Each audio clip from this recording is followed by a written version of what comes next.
95% of seabird species nest in colonies. Nesting in colonies can offer substantial reproductive benefits for many seabird species. For example, increased access to extra pair copulations and enhanced food-finding ability.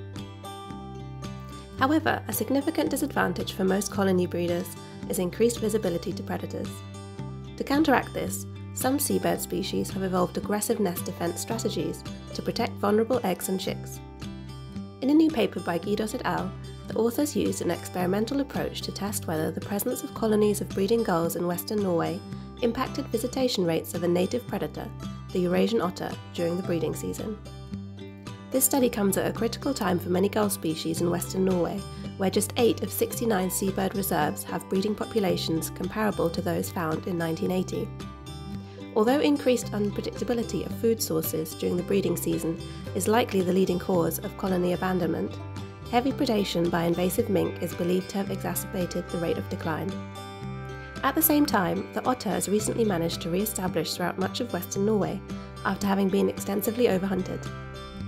Little is known about the ecological connections between otters and gulls in Norway, although past studies indicate that gulls can be an important food source for a closely related species, the North American river otter, during the breeding season. If Eurasian otters manage to exert a similar predation pressure in Norway, this may put additional stress on gull colonies which are already struggling. To assess how often Eurasian otters visited gull colonies, camera traps were placed inside and on the periphery of seabird colonies prior to the breeding season, and left to run for one continuous year. Sighting frequency of otters on these cameras was compared to a control region without gull nesting.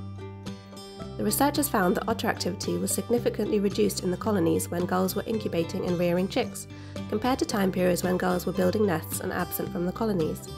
This study provides strong evidence that otters actively avoid gull colonies during certain periods of the breeding season, and these results offer a significant improvement on our current understanding of these species' interactions in Northern Europe.